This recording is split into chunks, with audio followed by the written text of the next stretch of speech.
think this one holds up a lot of premise. G2, BDS, an old classic. These two teams are going to go at each other. We know that. G2, I am sure, would love to spoil BDS's party. Look up in the top left corner of your screen. Last play days. Win, win, win, win, win for BDS. There's another few that you can stick on there as well. They are currently 8 games unbeaten inside of Stage 3. They haven't won one of the stages yet. They didn't win Stage 1. They didn't win Stage 2. They got to the Major each time, but they didn't top the table. This time, they have topped the table, but can they be the first to do it unbeaten all 9 games? It's G2's opportunity to spoil that party. It is. I mean, are they the team to do it? Are they kind of team that can stack up against BDS in gun skill and do it on a map like Coastline? I don't want to be that guy, but the answer's a firm no. It's not really the kind of, like, I don't expect them to be the team that can do it, that can really kind of rival them on a good day when it comes around to the gun skill side of things. Citizen, sure, but across the rest of the team at points, we've seen inconsistencies, which I think is what worries me. However, we'll leave all the talk until the game has actually got underway and we see how the first few rounds play out. So, G2, they're going to have to do something here, Des. We know that the attackers, you know, they don't have the run of things. It's not quite cafe, but still, the attackers will usually find some success on coastline. So G2, for me, if they want to win here, I think they need to try and tie this up like 3-3 at the half. I think 4-2 to BDS is not the end of the world, but I can see BDS locking it down on defense from there. I think they really need to split this one evenly, the G2. As you say, Kayak not getting himself off to the perfect start in the round. Could be picked up very, very easily by BDS, who are starting to apply a little bit of pressure. Rafala's got himself onto the double window. He's going to hold a tight angle just inside of sight there. Actually takes the opportunity to dip back out of sight and just use that Twitch drone. He spots out the feet, gives the little yellow ping. They know that the man is playing in the back of Aquarium. And he is going to be pushed from the door now. Can Lems win this fight? He's going to have a yellow ping information, but I'm not sure that he's going to push it immediately. He's got all the information he needs. He knows that the man is crouched. He knows exactly where he is, but it is still a very difficult fight to win. I think he's just waiting for some support, some pressure from elsewhere. No, he goes in and what a shot from Lems. Just manages to pre-fire Kayak with a headshot. Doesn't matter how many HP he had or not. He was dying as soon as that bullet left the gun from Lems. It was an absolute beauty of a pre-fire, Des. Yellow pings. You gotta love to hate him if you're some people. In other cases, maybe you love them a little bit. Rafal just seeing a snag of a player appearing. Let's not forget Renshiro is likely in his favourite position on this attack as well. He will be holding up on the hookah window along with Bride, who's sat just outside, ready to come running in. In fact, a small change. You've said he's playing on the double window here, so a small bit of difference, but nothing that you'll lose too much sleep over. In fact, to Malara, I think it was just a cam that Havi debated there. You can see him up on the hookah window here with the long angle cut. It's the same attack every single time from BDS. We're very used to seeing it by now, but they've still got all the control they need. Default plant spot available. Citizen holding on the downstairs. Doesn't have a C4, but can do some damage. A Lems into a 3k in the round. BDS looking to an explosive start, yet to lose a member as they find the 4th. And as we said, you just don't see a team that can rival BDS in Europe right now for gun skill. Citizen, the last one left alive, but Shaiko has the final word in their age-old rivalry. A flawless round to start for BDS. Well, it was the Lems and Shaiko show. Lems, he started things off. It was just a bit of a relay race, really. He came in with a 3k and then passed the baton on to Shaiko, who finished things off with that final sprint and got himself a 2-piece in the round as well. What a performance from BDS to start us off there. That's going to have G2 absolutely reeling. But couldn't hurt to have it. BDS currently sat all spread out throughout Hall of Fame in towards VIP and bathroom. So very much this heavy north side push coming through.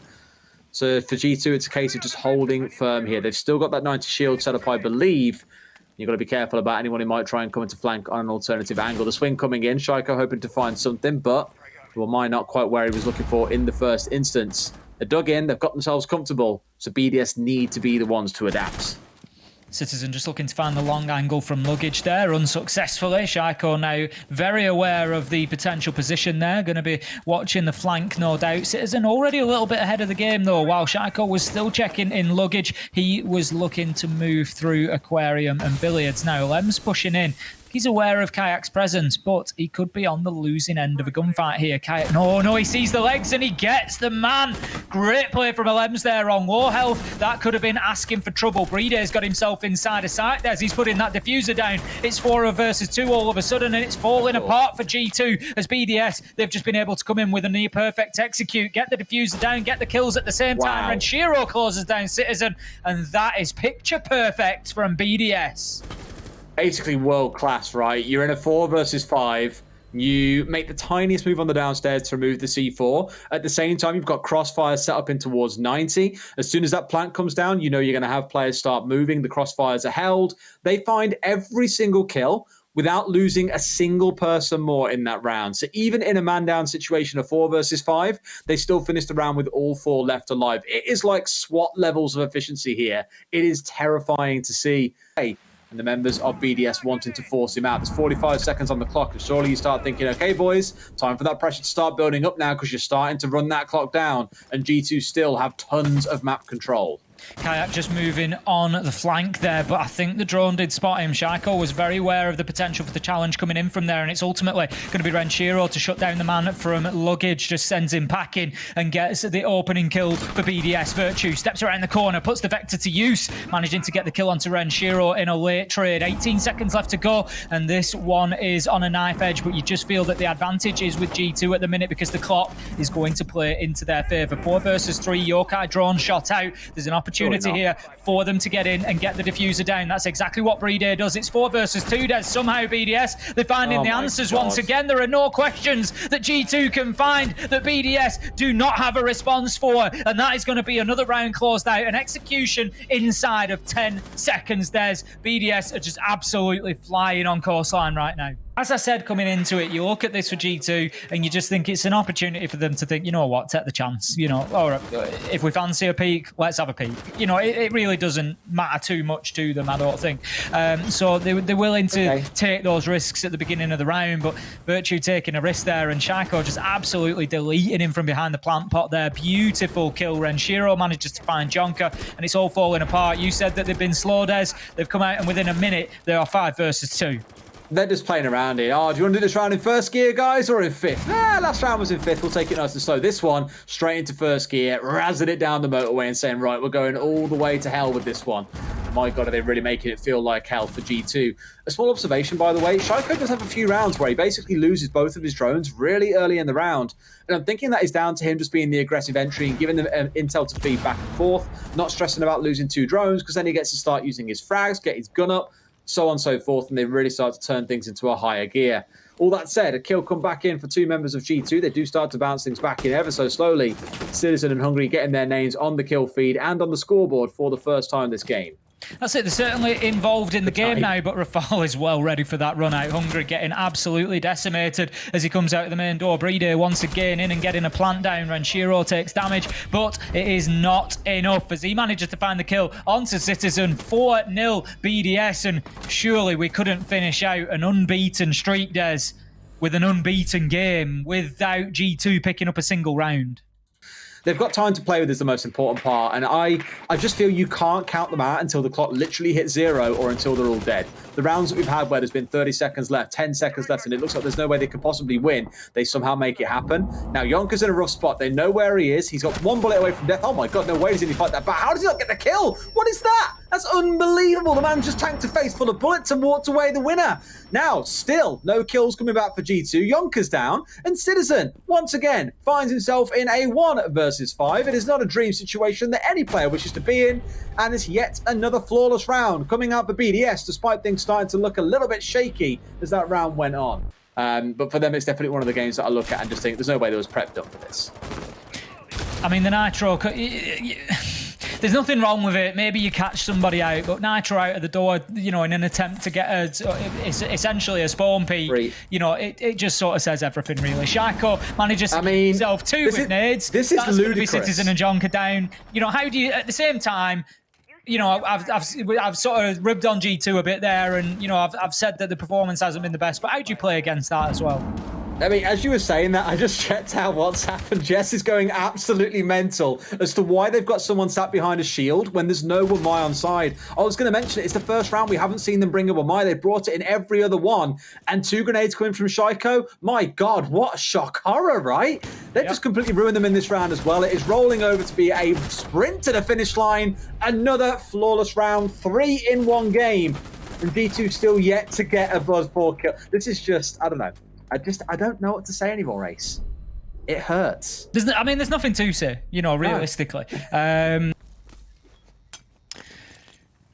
1 minute left to go. G2, they're going to have to find something, Des. They've not managed to find a kill as of yet inside of this round. It is nade after nade after nade after nade after nade after nade, just raining in from distance, but it is unlikely to get the job done for them. Citizen, he's got a little bit of yellow ping information there. Alems is looking to approach the door, probably loses his life here. Yes, he does. Citizen managing to find the kill on the tight angle. There we go. That could be the trigger for G2 to really get themselves firing. I'm not convinced as of yet. I'm going to need to see a little bit more. Virtue has been in that position for the majority of the round, just looking to spray through the soft wall, but had absolutely no joy whatsoever. 25 seconds left to go, and BDS, they just look like they are set, ready to just hold their angles, Des, and let G2 do the work. Quite possibly a grenade coming through. And that's pretty much all of them burnt through. They've got none left, and they've only found the one. And 1 for 1 of that is not the dream. C4 onto Yonka. The closeout could be here and right now. The swing coming in. Virtue shut out, but Citizen finds one pushing up the stairs. Will find himself another, a 3K in the round before being shut down by his nemesis. Hungry steps up and will find one off the back of Citizen finding a 3K in the round, and Kayak knows that's maybe as many rounds as they'll get in this entire game, so it's well worth celebrating. All right, 4 nades on side, G2. You could find an A kill with this somewhere. Of that, I'm confident. BDS haven't moved all that much from where they were in the previous round, so take a bit of knowledge, adapt on the fly, chuck a nade there, and hopefully you'll find something. The swing coming in. Shaiko with a nice kill onto Kayak outside hookah.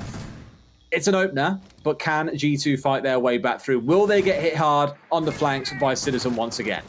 Well, they managed to last time around. They were able to fight back. Shaiko got exactly the same opening kill onto Kayak, who has had a tough day in terms of the entry. That much is for sure. 1 and 8 so far on the day. Sorry to call it out, Kayak, but it has not been a good one. 3 versus 5 as Shaiko finds Jonka. Rafal finds Virtue, and you just feel like they've hit that slippery slope. They're standing on ice, and they just can't stop themselves sliding forward. The flank does not work from Citizen this time. G2 trying the same, and they get shut down. BDS able to close it out, and that is going to be stage 3 closed out. Unbeaten for the French side inside of EUL. Congratulations, BDS. What can stop BDS? What is your biggest enemy right now? Because looks like Brazil is still as strong as they always have been. Yeah, we are really looking forward to play other regions once again. But I will maybe say something like a bit like cliche, but I think the best enemies for us is ourselves. If we can play the way we like the best BDS can be, I think we will be good and we will win matches and stuff. But if we don't correct those mistakes that cost us round and cost us maps sometimes, we will lose maps. It sounds maybe a bit weird saying that, but it's true. And like I said, since BIOS came, we correct a lot of this. So that's why maybe we looked a bit stronger at this stage. And the goal is to keep going and to continue, and that's it. I mean, we saw the improvement of BDS from the Invitational to the 6 major in Mexico. We'll get to see it in Sweden. Make sure you're tuning in to catch it as well. The major in Gävle in Sweden. I'm so excited for it. And to see, how well EU does. I asked the same question to Joystick that I'll ask you now. What are EU's chances to finally lift a trophy again? You asking me? Yeah. Oh, who else is? I don't know. I don't know. I think EU is pretty good region compared to others. I think others are pretty good too. Like Brazil and NA are very good too. APAC is pretty good too. Like they come to very strong since last major. And so it will be, I think, like right now at the state of the game, anyone can win. So obviously, I'm expecting an EU win. Obviously, I won't say the team though because I don't want to jinx it anything. but obviously, every region, I think they are their own play style, their own gameplay. It's very good that everyone can be like a favorite every region. So yeah, I'm expecting an EU win. I hope, please. And Yes. but everyone can win, to be honest. Jess, have you had a moment to you drink a coffee? How are you feeling now? Oh man, I just needed to cool down a little bit. I'm heating up having a look at this match summary. I think that's the lowest cost we've ever had in EU League, or even the lowest EPP there from Jonker, 29. Just for those who don't understand, That's very he bad. performed 80%, more than 80% less than an average player. Not to the top that a player can perform, just the average we expect of a player. Jonker performed 80% less than that capacity. I don't know what else to liken it to. I don't know if you have a better analogy there, Fresh. I mean, oof. 100 is the expected player performance. Right? Correct. That's the bar. The average, And anything the average. above, anything above is above average. Yeah. Anything below is below average. Simple as that, really, on an average of everybody in the league, right, Fresh? Yeah.